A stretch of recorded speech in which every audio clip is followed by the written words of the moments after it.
Shalom, anun bala, anun dengar, ni hama, how are you? Nama berita, okay, haleluya. Saya ada banyak bahasa yang saya tahu, saudara. Ya, jaga-jaga kamu. Okay, puji Tuhan, ya, puji Tuhan. Saya sangat bersyukur kepada Tuhan karena kesempatan yang diberi. Terima kasih, Pastor Samuel, Pastor Nigel dan Dr. Morris dan semua barisan kepimpinan di BEM Permai-Jaya yang telah memberi kesempatan dan juga masa yang begitu berharga untuk kita saling membangun, saling menguatkan di antara satu dengan yang lain. Dan dengan kesempatan ini juga kami mau mengucapkan jutaan terima kasih kepada BEM Permai-Jaya kerana selama ini telah mendukung dan mendoakan pelayanan Kenosis Sarawak yang telah beroperasi sekian lama ataupun mungkin dalam masa 7 tahun yang telah beroperasi di daerah kita untuk negeri kita Sarawak.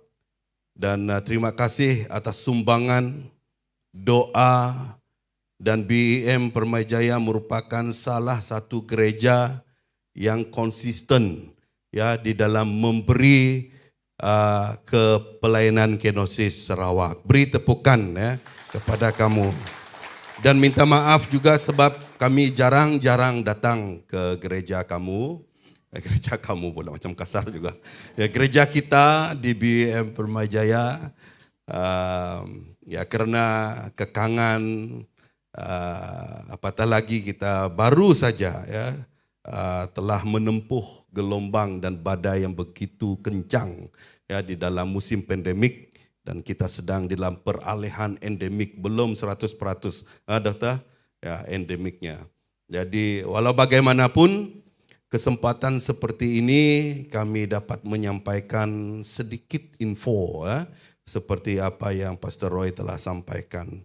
Dan semua pencapaian itu bukannya kerana kuat dan gagahnya kami, tetapi semuanya oleh kerana roh Tuhan dan juga oleh kerana doa-doa jemaat Tuhan yang luar biasa yang selalu mengingatkan kami di dalam doa, terutamanya semua staf yang telah bertungkus lumus di dalam menjalankan program. Ya, jadi itu sebabnya ketika Pastor Roy memberi laporan dan dia kata puji Tuhan, haleluya. Kadang-kadang kan sampai hari ini saya kalau orang jumpa Pastor Robert, berapa orangkah yang ada di Kenosis Sarawak sekarang? Lepas tu saya kata 30 lebih ke 40 lebih. Lepas tu orang kata puji Tuhan Pastor. Ya, lepas tu saya fikir-fikir di mana saya mau puji Tuhan ni. Kerana bagi saya saudara pelayanan ni salah-salah. Ya, mau puji Tuhan salah, mau tidak puji Tuhan salah juga saudara. Betul tak? Ya. Kalau saya kata ramai orang, kalau sekarang sudah hampir 40. Ya, kalau campur dengan ex-student dengan staf 40 lebih orang. Ya, di Kenosis Sarawak. Ya, dan orang kata puji Tuhan. Bagi saya kata, ini tidak berapa bagus. Karena semakin ramai masuk ke pusat pemulihan, sebenarnya tidak bagus, betul tak? Tapi dalam satu sudut, kita melihat bahawa keterbukaan anak-anak kita yang masuk ke Kenosis Sarawak, dan kita melihat kepada kerinduan mereka untuk mengalami pemulihan. Jadi di sana barulah kita kata puji Tuhan. Amin saudara? Karena kita percaya bahwa apa yang kita buat kita melakukan bahagian kita. Ya, kita percaya bahwa Tuhan yang kita layani, Tuhan yang kita sembah adalah Tuhan yang sanggup melakukan perkara yang besar. Jadi terima kasih sekali lagi. Ya, kali-kali saya cakap terima kasih kepada gereja kita yang telah memberi setiap bulan kepada Kenosis Sarawak. Ya, Kenosis Sarawak merupakan satu pelayanan milik kita semua. Ya, kalau di dalam BEM Sarawak, ya kita diperakui dan dikenali sebagai pelayanan sosial BEM Sarawak di dalam pelayanan kebajikan di bawah garis pelayanan khas di pusat kita di BEM Sarawak. Ya, berarti BEM Kenosis Sarawak dalam dokumennya adalah milik kita. Amen saudara, kita mau melibatkan kita semua untuk bersama-sama di dalam pelayanan ini. Ya, bukannya suatu pelayanan yang mudah, tetapi kita tetap berjuang oleh karena kita dapat melihat hari demi hari dari masa ke semasa mujizat Tuhan terjadi di dalam pelayanan. Ya, mungkin Dr. Morris juga ya yang telah banyak membantu untuk merawat anak-anak kita di sana.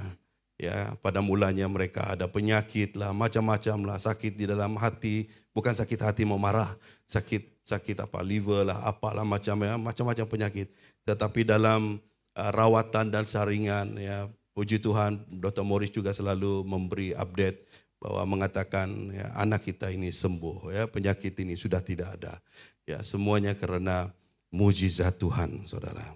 Pernah ada satu orang yang bernama Johnny, ya bekas staf kita. Dia betul-betul bergumul, saudara.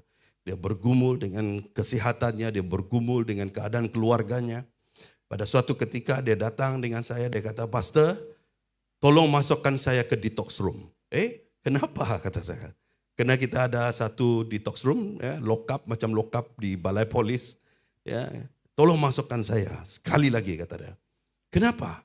Karena saya mau duduk di dalam ini, saya mau ambil masa berdoa, saya mau berpuasa, dan saya mau berbicara dengan Tuhan, katanya. Ya, dan saya izinkan, ya, dia berkurung di dalam itu, dia berpuasa dalam beberapa hari, beberapa minggu, saudara, berdoa terus menerus, dan setelah itu ketika dia memerawatan, ya, dan dia juga menyerahkan keluarga, ada banyak masalah dan tekanan, dan akhirnya saudara dia mengalami kesembuhan yang luar biasa sampai hari ini dia mengalami kesehatan yang datangnya daripada Tuhan kita, saudara. Amen. Ya, dan semua pergumulan masalah keluarganya juga diselesaikan oleh tangan Tuhan yang luar biasa. Jadi kalau di akhir update daripada Pastor Roy tadi berkenan dengan pusat, ya, kenosis wanita, ya, perempuan yang akan dibuka dan akan bermula beroperasi pada bulan Februari 2023, yaitu tahun depan. Dan sekarang tempat itu sedang diselenggarakan, ya, sedang direnovasi. Dan tempat itu berada di Jalan Riam, tidak jauh daripada gereja BEM Airport Road. Ya. Dan mungkin kamu tertanya-tanya kenapa perlu buka satu pusat pemulihan untuk perempuan. Karena di akhir mesyuarat saya bersama dengan AADK, dengan polis, ya, dengan beberapa agensi penguasa yang lain sebelum COVID itu, rupa-rupanya kita melihat suatu peningkatan yang membimbangkan, ya, terhadap kaum Hawa di negeri kita Sarawak. Ya, tangkapan di antara perempuan sudah mulai membimbangkan, ya. Banyak yang tertangkap dan sekarang di bawah pengawasan AADK pun sedang meningkat. Ya, AADK, Agensi Anti Dadah Kebangsaan. Ya, maksudnya yang perempuan. Jadi itu makanya, ya, tuntutan untuk pusat pemulihan wanita, ya, diperlukan di negeri kita Sarawak ini. Ya, dan yang mengejutkan dalam statistik itu, saudara, penangkapan di antara kaum perempuan yang terramai adalah pelajar-pelajar sekolah yang masih muda. Ya, saya beberapa kali ke Lawas, karena setiap bulan saya akan ke Lawas, karena kita ada drop-in center juga di Lawas sana untuk sesi konseling. Dan saya beberapa kali dipanggil ya untuk memberi konseling kepada kaum hawa. Semuanya pelajar, saudara, dari Form 3 ya ke Form 5. Ya. Mereka masih muda, perempuan. Ya, jadi ini merupakan suatu cabaran ya buat kita, yang mana kita tidak boleh duduk diam, berdiam melihat kehancuran yang sedang melanda generasi kita. Jadi tolong Bapak Ibu dan jemaat Tuhan, jangan berhenti untuk mengingatkan kami di dalam doa. Walaupun saya jarang-jarang datang ke gereja kita, tetapi tolong ya, terus menyumbang, macam minta pula, ya, terus memberi ya, di dalam pelayanan kita Kenosis Sarawak. Karena memang kita memerlukan, kita sedang bergantung dengan suatu pelayanan yang sangat besar juga daripada Kuala Lumpur, tetapi pertanyaannya, persoalannya sekarang sampai bila? Betul? Kita harus berdiri sendiri. Dan itu juga yang saya ajukan kepada Presiden kita BM Sarawak.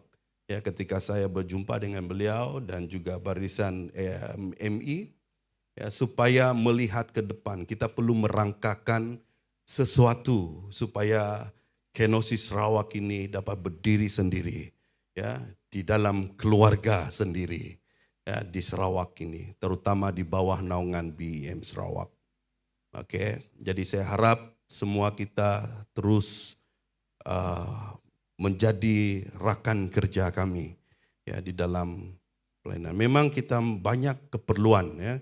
Kalau mau cakap tentang keperluan, Bapak Ibu mayu ya, mula tutu ya, banyak sekali. Bayangkan kami ini 40 lebih orang makan setiap hari. Kita bagi makan 40 lebih orang setiap hari, saudara. Jadi kita perlu beras, kita perlu sayur, kita perlu cili, mesti ada cili. Kalau tidak cili tidak boleh makan. Kita, betul kan? Kita perlu makanan, saudara. Ya, selama 7 tahun kita beroperasi, walaupun ada kalanya kita dalam kekurangan, tetapi oleh karena kita melayani Tuhan yang hidup, kita tidak pernah kehabisan, saudara. Karena kuasa Tuhan, karena Anda semua, ya, karena jemaat Tuhan yang mengasihi. Ya, puji Tuhan. Oke, boleh saya khotbah sudah? Boleh. Saya akan berkhotbah sambil kita memberi info juga ya di dalam khotbah ini. Mungkin kamu tertanya dan lihat di skrin sana, kenapa mau cakap tentang kepahitan? Sedangkan ini sudah deko-deko, Christmas, lampu kamklip. Ya. Mau cakap pasal kepahitan lah pula. Ya. Saudara, di dalam Natal ini, di ambang Natal ini, pasti kita mau mengalami sukacita yang besar. Amin, saudara? Ya, semua kita mau gembira. Semua kita mau mengalami sesuatu di dalam Natal ini. Ya, oleh itulah sebabnya saya mau di awal-awal di ambang Natal ini, saudara, menyentuh tentang supaya kita bebas daripada kepahitan itu. Supaya kepahitan itu tidak terbawa-bawa di dalam Natal, saudara. Amin? Nanti kek sudah sedap-sedap dipandang. Makanan yang banyak di dalam Natal. Engkau pahit-pahit, saudara, hatimu pahit. Kek yang manis pun akan menjadi pahit. Tiba-tiba kau makan, kau kata, apa nih, terbakar kan nih kek. Bukan salah kek, saudara, tetapi di dalam hatimu itu yang masih ada kepahitan. Amen. Ya, jadi itu sebabnya saya sangat terdorong ya untuk kita belajar supaya bebas, terlepas dan tiada kepahitan di dalam hati kita. Ada yang rasa pahit pagi ini? Tiada? Kalau kita cakap pasal pahit, pahit ini ada yang pahit tidak bagus, ada pahit yang bagus, saudara. Setuju tak? Ada tak pahit yang bagus? Ada tak pahit yang sedap? Ini soalan yang bagus. Ya. Apa makanan yang pahit yang Anda suka? Periak kan? Pahit, sedap. Ya betul, Uncle. Apalagi dimasak dengan telur 3 macam. Macam di restoran lah pula. Pasti sedap, saudara. Ya. Apatah lagi kalau periak yang kita anggap itu pahit. Kau hiris dengan senipis-nipisnya, saudara. Ya, jangan dimasak ya, dalam mata. Kau ambil limau, kau perah, kau potong cili, ya, dan kau campur, saudara. Kau makan dengan mantap. Telinga pun tidak nampak. Macam lapar pula saya sudah. Ada makanan kah di bawah? Ada. Pahit, ada yang bagus, ada yang sedap. Ada satu daun juga, waktu saya melayani di Limbang, saya jumpa nih daun. Ya, daun nih, saya punya jemaat di Limbang kata, pastor, dok nih, saya ngirup nih kayak pet-pet, kayak las-lasan, dia akan rasa manis katanya. Pastor saya coba, apa kebaikannya? Kalau kau letih, kalau kau tinggi darah, kalau kau tinggi gula, kau tinggi garam, apakah, ini bagus kata dia. Betul, saya ambil, saya petik daun ini dan saya rebus, saudara. Dan rebus, waktu dia dah direbus, ambil airnya, minum. Waktu minum bukan main pahitnya. Ya, kau minum mata kau berkelip-kelip, saudara, betul. Kena kepahitan yang begitu susah saya mau gambarkan ya. Minum pahit, ya, pahit. Tetapi setelah 5 menit ke atas, di kerongkong kau, di saluran nih, dia mulai rasa, kata kami minum bawang tu ada nanung. Ya. Coba tolong saya, ada rasa macam manis-manis, ada sedap-sedap, betul. Uncle saya tidak tahu apa nama daun tu. Saya akan telepon mereka di Limbang nanti. Ya. Lepas itu saya selalu rebus tuh, ya. Dan saya tidak tahu bagus ke tidak, tapi saya memang sehat sampai hari ini, puji Tuhan. Ya. Jadi ada kepahitan tuh boleh diterima, betul. Tetapi pagi ini kita tidak berbicara tentang pahitnya makanan itu, saudara. Tetapi pahitnya di sini, pahitnya di dalam hati kita. Mari kita melihat di dalam Ibrani 12. Ayat 15 firman Tuhan berkata, jagalah supaya jangan ada seorang pun menjauh diri dari kasih karunia Allah, agar jangan tumbuh akar pahit yang menimbulkan kerusuhan dan yang mencemarkan banyak orang. Firman Tuhan sekali lagi, saudara. Ya, Ibrani 12 ayat 15 berkata, jagalah, kata firman Tuhan. Waspadalah. Perhatikanlah ini, ya. Supaya jangan ada seorang pun menjauhkan diri dari kasih Allah, kasih karunia Allah. Karena ketika kita jauh daripada Tuhan, ya, maksudnya jauh, hubungan kita jauh daripada Tuhan. Kau tidak setia, kau malas, kau tidak giat. Ya, walaupun kau nampak macam rohani, nampak macam giat, tapi selagi hidupmu jauh daripada Tuhan, saudara, jadi pasti akan tumbuh akar kepahitan itu akan tumbuh, saudara. Mulai perlahan akan tumbuh. Dan ingat, ini akan menimbulkan kerusuhan, betul? Menimbulkan kecemaran di dalam hidupmu. Bukan untuk dirimu sendiri, tetapi untuk banyak orang. Jadi bahaya, saudara. Itu sebabnya saya katakan tadi, oleh karena kita sudah mau merayakan Natal, ya, jangan sekali-kali kepahitan ini terbawa-bawa di dalam Natal ini. Kita mau enjoy, kita mau mengalami joy, betul tak? Ya, kita mau mengalami sukacita yang besar di dalam Natal ini. Ya, saya tahu semua kita sudah merencana mau Christmas di mana, mau rayakan Natal bagaimana. Ya, jadi biarlah ya sukacita yang meledak, yang berkobar-kobar dalam hati ini terus menerus sampailah ke depan ini, saudara. Kita akan mengalami berkat-berkat yang luar biasa. Haleluya. Oke, next slide. Nah, Bapak Ibu jemaat Tuhan, kepahitan, kalau saja cakap tentang kepahitan, ini bukannya ya dari mana, saudara. Ya, iblis akan selalu merencanakan kepahitan ini.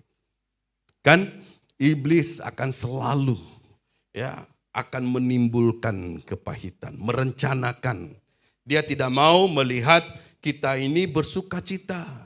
Dia tidak mau melihat kita ini gembira. Ya, iblis selalunya tidak mau melihat kita ini berjaya di dalam pelayanan, berjaya di dalam kehidupan, berjaya di dalam suatu kesatuan yang kuat, saudara. Ya, jadi iblis selalu merencanakan kepahitan di dalam hidup kita. Saya rasa semua kita ini pernah merasakan kepahitan, betul tak? Ya, pernah. Mungkin tadi pagi pun ada pahit-pahit sedikit. Ya, mungkin di dalam gereja ini saja kita sedang memperbetulkan hati ini. Ya, selepas kita keluar daripada gereja ini, saudara, pasti ya iblis akan berusaha untuk merencanakan kepahitan itu. Itu sebabnya firman Tuhan berkata tadi, berjaga-jagalah. Amen. Ya, jaga-jaga setiap waktu, saudara. Ya, tidak boleh kita overconfident di dalam hidup ini. Ya, kita tidak boleh terlalu yakin. Ya, karena banyak perkara yang boleh membuat kita pahit. Ya. Iblis selalu merencanakan kepahitan. Ya. Hidup makin jauh dari Tuhan. Apabila kita mengalami kepahitan, hidup kita makin lama, makin jauh, makin lama, makin jauh daripada Tuhan. Makin lama, makin kau malas membaca firman Tuhan. Makin lama, makin kau malas datang ke gereja. Makin lama, makin kau malas memberi untuk Tuhan. Karena apa? Kepahitan. Pahit terus menerus. Datang gereja, kau tengok orang yang kau tidak suka, pahit, saudara. Di rumah pun kadang-kadang kau tidak suka tengok suami, kau tengok muka dia, pahit saja tuh. Datang pejabat, ada yang orang kau tidak suka, pahit, saudara. Cemana muka yang pahit? Pahit. Coba tengok muka orang di kiri kananmu, ada yang muka pahit? Saya harap tidak ada, saudara. Semua kita bersuka cita, haleluya. Jangan ada yang pahit. Ya. Kadang-kadang kalau terlalu pahit, kau mau adjust muka senyummu pun kendor, saudara. Pahit lain, masam lain pula. Betul tak? Masam bagus sedikit, ya. Kena mata kau saja, macam ni. Kalau pahit tuh kau tengok orang, lain, saudara. Itu pahit. Kalau kau merasa kepahitan, hidupmu kehilangan damai sejahtera. Kau tidak gembira, bah? Betul? Kau tidak akan gembira. Orang happy. Orang haleluya. Ya, orang memuji Tuhan, mengangkat tangan. Orang siok melayani Tuhan. Orang enjoy untuk melayani Tuhan. Kau pahit terus. Ya, senyum pun tidak. Cakap pun tidak. Orang tegur pun kau diam, pahit. Kalau kau balik rumah nanti, kalau ada yang lain-lain muka, cakap jangan pahit, bah.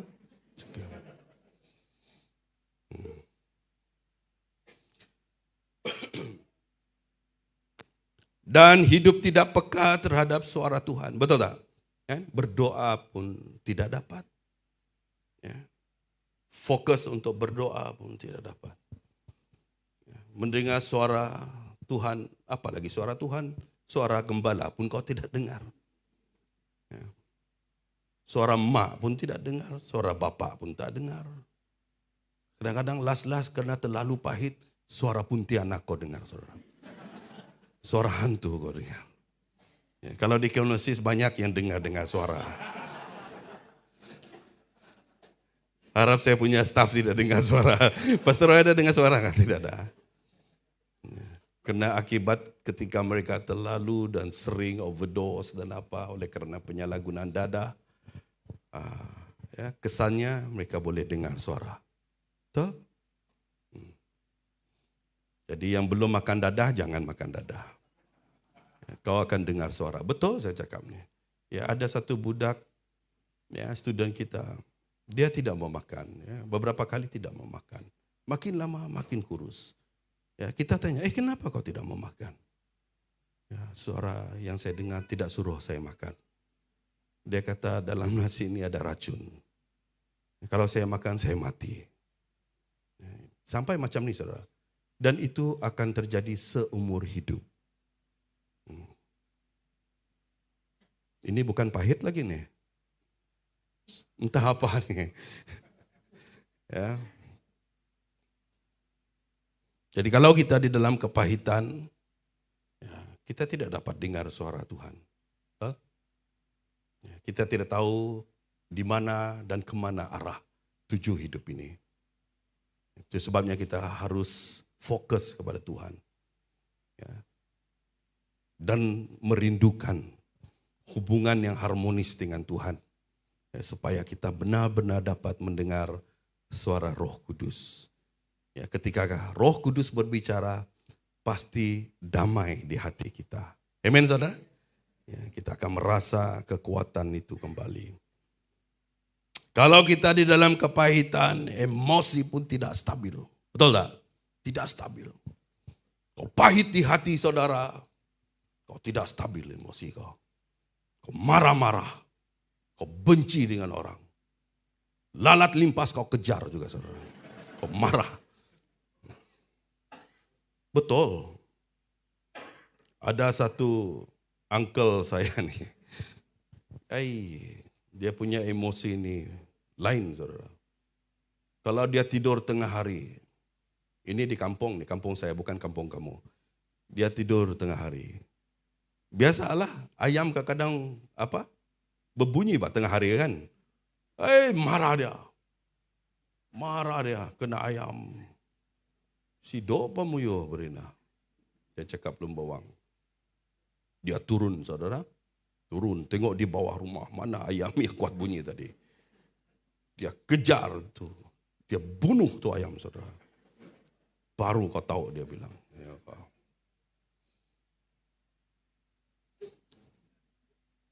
saya harap tidak ada orang di sini ya. Macam tu. Kecuali kita di dalam kepahitan. Betul tak? Emosi kita tidak stabil. Orang cakap dengan kita pun kita marah. Orang cakap paling perlahan, paling slow pun kita akan marah. Ya, kena kepahitan. Dan hubungan sesama pun rosak apabila ada kepahitan. Ya, itu sebabnya firman Tuhan berkata tadi, ya, jangan ada. Ya, jangan jauh daripada Tuhan. Karena akan bertumbuh ya, akar kepahitan itu. Dan terjadinya rusuhan, terjadinya kecemaran, ya, persekutuan akan akan terkesan, saudara, apabila ada kepahitan. Kalau di dalam gereja ada kepahitan, susah gereja bertumbuh. Ya, susah kita mau melayani, tidak senang, saudara. Betul kan? Tidak senang. Kau datang gereja, ngam-ngam. Orang yang kau tidak suka menjadi backup singer. Aduh, mau muntah kau di sana, saudara. Apa ya? Kau baru saja keluar kereta, parking kereta, keluar dari kereta. Tengok, dia pula Asher masuk lagi dalam kereta. Hubungan ya, menjadi rosak kalau ada kepahitan. Di dalam keluarga juga. Ya. Tetapi banyak di dalam gereja, saudara. Ya. Jangan ada kepahitan. Biar di dalam Natal ini kita bersuka cita semua. Amen saudara? Bersuka. Ya. Pergi ngabang kita, pergi ngabang. Ngabang gak kata kamu di sini? Ya, pergi ke rumah, ya, caroling kah apa kah, ya, masa Christmas kita pergi rumah ini. Kita pergi rumah si Anu. Hah, rumah siapa? Tidak mau aku. Di sana dia masak udang tau, ketam apa kerang semua, seafood semua. Enggak ya aku. Tengok muak dia pun sudah pahit rasanya. Kan, tidak bagus ha? Hubungan akan rosak kalau tumbuhnya akar kepahitan. Akar itu kepahitan itu harus dicabut saudara. Amen. Ya, dengan cara kita mendekat diri dengan Tuhan. Ya, jangan pisah daripada kasih karunia Tuhan. Ya, berusaha untuk mencari Tuhan.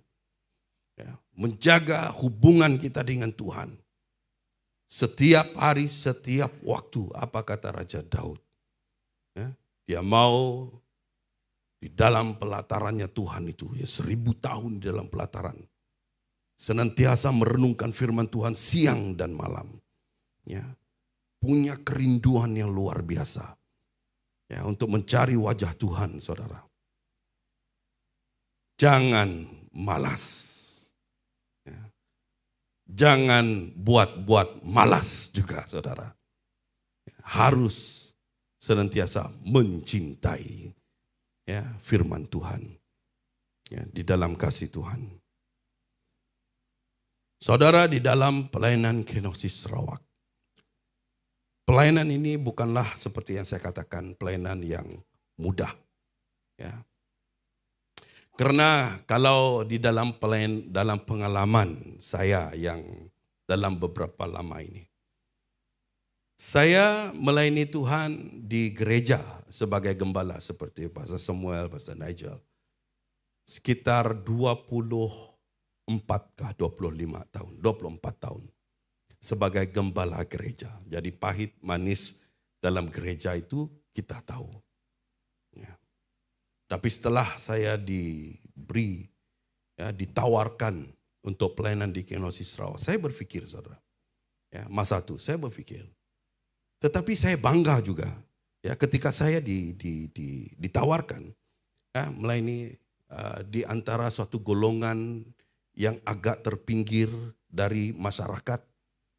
Saya tertanya-tanya, ya mungkin ini suatu masa yang Tuhan mau supaya saya berpindah daripada suatu pelayanan yang selesa kepada suatu pelayanan yang tidak selesa. Keluar daripada comfort zone, keluar daripada keselesaan itu. Dan saya bagi tahu kepada komite, saya kata berikan masa dan saya coba berbincang dengan keluarga. Saya bincang dengan istri, saya bincang dengan anak-anak dan semua kata, "Oke, Daddy. Ya, tidak salah kalau kita coba pelayanan ini. Karena kita sudah lama di gereja." Saya kata, "Oke." Ya, itu sekitar tahun 2016. Ya. Dan apa yang mendorong saya juga saudara, masa itu, keberapa kita selesai? Apa yang mendorongkan saya masa itu saudara? Karena saya ada banyak kawan. Saya ada banyak kawan pastor-pastor yang rapat dengan saya. Ya, beberapa orang yang rapat. Dan saya kata kalau saya masuk dalam pelayanan ini, pasti mereka akan datang untuk membantu saya. Pendek cerita saudara, waktu saya masuk di dalam pelayanan Kenosis Sarawak. Masa itu sedikit saja, Pastor Nigel mereka ini saja ya, beberapa orang. Saya tunggu kawan datang untuk membantu, tiada. Tunggu tiada. Saya begitu kecewa saudara. Ya, sampai saya hampir setiap hari berdoa dan menangis. Saya kata Tuhan, ya, menyesal pun ada, salah-salah pun ada. Ya, karena saya tidak ada pengalaman di dalam pelayanan ini. Ya, jadi kita buat setakat mana yang kita boleh buat. Dibantu oleh staf daripada Semenanjung waktu itu. Saya teruskan saudara. Ya kami teruskan, saya dan istri saya. Mulai dengan suatu jumlah yang kecil. Ya, 5 orang ke 7 orang. Dan terus menerus Dan pelayanan itu semakin berkembang, maksudnya semakin ramai orang. Dan kita perlu permis, kita perlu tempat lagi. Dan kita dapatkan tempat, Tuhan berikan tempat semakin besar. Ya, jadi semakin ramai orang masuk. Ya, semakin berat, tapi puji Tuhan. Ya, puji Tuhan, saudara. Dan saya juga terkesan, ada yang datang dengan saya. Ya, ada beberapa hamba Tuhan datang. Mereka tanya, Robert, kamu masih mendapatkah teruskan pelayanan ini? Kenapa, kata saya? Seperti buang masa saja.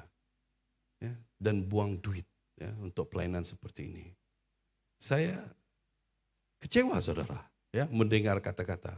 Ada juga hamba Tuhan yang berkata, buang masa melayani ya, di dalam pelayanan ini. Mereka tidak akan pulih. Ya, mereka tidak akan berubah. Tidak akan, kata mereka. Ini pastor-pastor yang besar nih, saudara, yang cakap, bukan yang pastor yang kecil. Besar. Tapi saya tidak akan putus asa, saudara. Saya berdiam, saya berdoa. Ya, saya berdoa terus.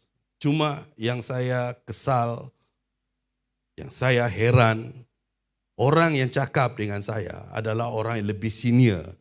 Maksudnya telah melayani berpuluh tahun ke depan dari saya. Tetapi saya boleh simpulkan, kenapa mereka tidak percaya bahwa Tuhan yang mereka layani sanggup memulihkan. Amen, saudara? Itu sebabnya kalau berbicara tentang kasih di dalam pelayanan, kau tidak mengerti arti kasih dan belas kasihan, jangan melayani, saudara. Saya berani cakap macam ini. Karena Yesus ketika dia melayani, dia bukan melayani semua orang hanya di bait Allah saja. Tapi dia melayani pelacur. Dia melayani orang sakit kusta. Dia melayani orang Farisi. Dia melayani orang yang berdosa. Dia melayani orang yang dipinggirkan daripada kota. Jadi kita belajar, saudara, supaya hati ini tidak mengalami kepahitan itu. Terus menerus fokus di dalam pelayanan Tuhan. Dan sampailah hari ini, di gereja kamu ada Pastor Nigel yang melayani kamu. Semuanya karena anugerah Tuhan, saudara. Amen. Semuanya karena mujizat Tuhan. Bukan karena kuatnya kami. Karena kita tidak menganggap semua orang ke Kenosis Sarawak itu akan pulih. Semua pulih, semua datang, semua pulih. Ya, kadang-kadang orang tanya dengan saya, orang yang pergi Kenosis boleh pulih, ya. Berubah mereka tuh. Semua mereka tuh, kata mereka. Saya hanya jawab macam ni. Tidak perlulah kamu cakap pasal Kenosis. Mari kita cerita pasal hospital, kata saya. Di hospital ada dokter, maaf dokter. Tapi dokter kita ada bagus. Semua dokter bagus. Di hospital ada dokter, ada pakar, ada jentera, ada mesin. Pertanyaan saya sekarang, apakah semua orang ke hospital itu sembuh dan hidup? Kamu jawab sendiri. Dan juga mari kita cakap tentang sekolah.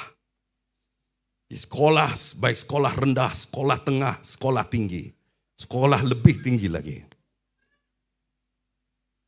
Ada profesor, ada cikgu, ya, ada orang yang terpelajar, paling terpelajar yang mengajar di sekolah-sekolah tinggi. Di sekolah-sekolah yang ada. Pertanyaan saya, ratusan ribuan orang ke sekolah itu. Apakah semua pandai? Jadi cara pola kita berpikir, saudara. Kita orang Kristen haruslah melihat dan kembali kepada Alkitab, betul tak? Firman Tuhan berkata, kalau satu orang dimenangkan dan percaya menerima Yesus sebagai Tuhan dan Juru Selamat, satu orang, saudara, akan terjadi sorak-sorai yang besar di sorga. Amin. Kembali kepada Alkitab, saudara.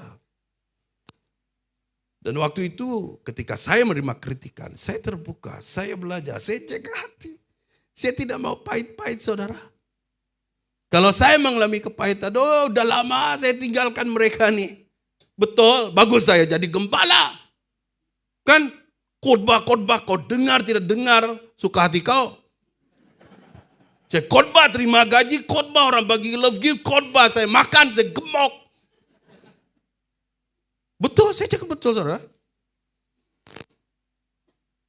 Bagus jadi gembala kan pastor? Ya, saya sudah jadi gembala. Tidak perlu cakap pasal gembala. Gembala ada cuti. Saya 7 tahun tidak ada cuti. Saudara. Berkali-kali saya cakap kan, Dokter? Di dalam meeting, saya tidak pernah cuti, saudara. Bersama dengan keluarga, kemana sekalipun. Kadang-kadang ada juga rasa cemburu tengok, keluarga ini bergambar di Singapura, kemarin ini di Thailand, kemudian ini di tepi laut Miri. Saya 7 tahun tidak ada cuti. Karena kalau saya pergi sekejap dalam pelayanan, keluar oleh karena pelayanan, hati saya masih tetap memikirkan mereka, saudara. Karena saya sudah anggap siapapun yang datang di dalam pelayanan ini, mereka adalah anak-anak saya. Mereka berterima kasih atau tidak, itu di belakang. Karena Yesus pun waktu dia menyembuh 10 orang sakit kusta, semua orang pergi, hanya 1 orang saja berterima kasih, betul tak? Kita tidak expect, kita tidak mengharapkan, tetapi kita melayani dengan kasih, melayani dengan sukacita. Kalau kamu mau suruh saya berhenti khotbah, kamu cakap saja. Timbulnya kepahitan disebabkan karena apa? Tidak siap menerima perbezaan. Kan? Perbezaan pandangan, perbezaan karakter, budaya kita, kan? Kadang-kadang budaya kita ini tidak sama apa? Kita ada berapa suku bangsa di gereja nih? Ada banyak kan? Tidak sama budaya kita. Kadang-kadang kalau kita tidak ngam dengan budaya. Ya. Macam budaya kami Lun Bawang, kalau hal menunjuk, bukan menunjuk-nunjuk, maksudnya nih menunjuk, kau pergi mana? Di sana. Kalau budaya kamu, tunjuk pakai ini. Kalau kami dulu pakai mulut. Coba praktek yang lain. Mepa kau?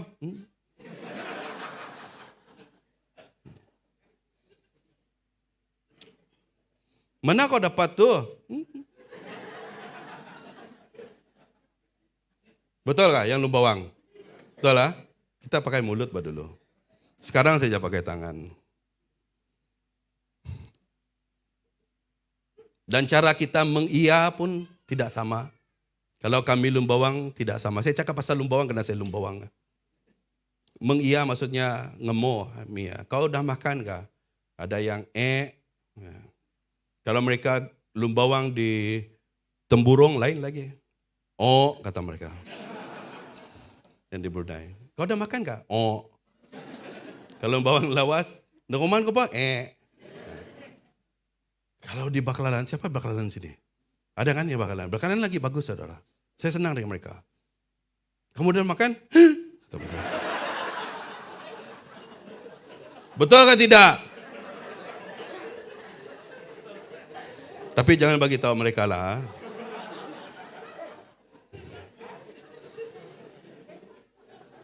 Kau faham kan ni? Kalau tanya kali-kali.